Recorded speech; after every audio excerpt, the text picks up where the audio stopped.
আসসালামু আলাইকুম, সবাই কেমন আছেন? আমি সোনিয়া আফরিন চলে এসেছি নতুন একটি ভিডিও নিয়ে। আজকে আমি আপনাদের সাথে শেয়ার করব রুই মাছের রেসিপি। প্রথমে আমি কড়াইটা গরম করে তার মধ্যে দিয়ে দিয়েছি পরিমাণ মতো তেল। দিয়ে দিলাম এখানে আগে থেকে লবণ, হলুদ সব ধরনের মশলা দিয়ে মেরিনেট করা মাছ। এক এক করে সবগুলো মাছ দিয়ে আমি ভেজে তুলে নিয়েছি। সেই একই তেলের মধ্যে আর একটু তেল অ্যাড করে আমি দিয়ে দিলাম পরিমাণ মতো পেঁয়াজ আর দিয়ে দেবো এইখানে কাঁচামরিচ। যেহেতু ঝোলের তরকারিতে আমি শুকনো মরিচের গুঁড়াটা কম অ্যাড করি, সেই জন্য কাঁচামরিচের পরিমাণটা একটু বেশি দিয়েছি।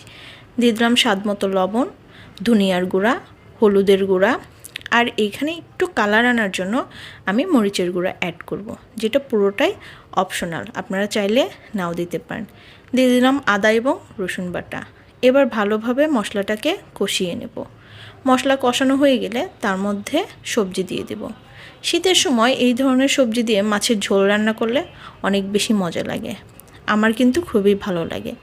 আমার মনে হয় আমার বন্ধুদেরও অনেক ভালো লাগবে, সেই জন্য আমি আপনাদের সাথেও শেয়ার করছি। একটু নেড়ে চেড়ে মিক্স করে নিলাম, দিয়ে দিলাম সামান্য পরিমাণে পানি। এবার ঢেকে দিলাম চুলার আঁচটা মাঝারি রেখে। ঢাকনাটা তুলে ফেলবো। এবার দেখবো যে সবজিগুলো কষানো হয়েছে কিনা। সবজিগুলো অলরেডি নরম হয়ে গেছে। এবার পরিমাণ মতো ঝোলের পানি অ্যাড করে দিলাম।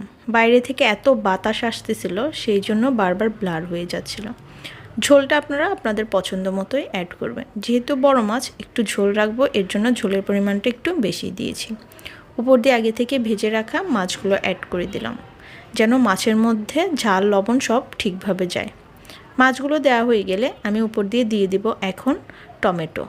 টমেটো দিলে একটু টকটক ভাব হয় আর কালারটাও অনেক বেশি সুন্দর লাগে আমার কাছে। শীতের দিনে সবজিগুলো আসলে অনেক বেশি মজাদার, সেই জন্য আমি চেষ্টা করি শীতের সময়টা সব ধরনের সবজি দিয়ে রান্না করার। আর এই সাথে যদি আপনারা কুমড়া বড়িটা অ্যাড করেন, একেবারে পরিপূর্ণ। আমি উত্তরবঙ্গের মেয়ে, এর জন্য কুমড়া বড়িটা আমার বেশি পছন্দ। উপর দিয়ে ধনিয়া পাতাটা দিয়ে দিলাম। যদিও আমার বাসায় সবসময় ধনিয়া পাতা অ্যাড করা হয়, তারপরে শীতের এই দেশি ধনিয়া পাতাগুলোর ফ্লেভারটা অন্যরকম থাকে। আমি আবার এটাকে ঢেকে দিব এবার 10 থেকে 15 মিনিট। চুলার আঁচটা মাঝারি থাকবে। যখন ঘন বলক উঠে যাবে তখন আমি ঢাকনাটা তুলে ফেলবো। ঢাকনা তুলে আবার মাঝারি আছে এটাকে 5 মিনিটের মতো জাল করব। তরকারি রেডি, এবার সার্ভ করে নিলাম। মাশাআল্লাহ, কত সুন্দর কালার হয়েছে। খেতে কিন্তু দারুণ হয়েছিল। অবশ্যই আপনারা বাসায় ট্রাই করবেন আর আমার চ্যানেলটা সাবস্ক্রাইব করবেন। আল্লাহ হাফেজ, আসসালামু আলাইকুম।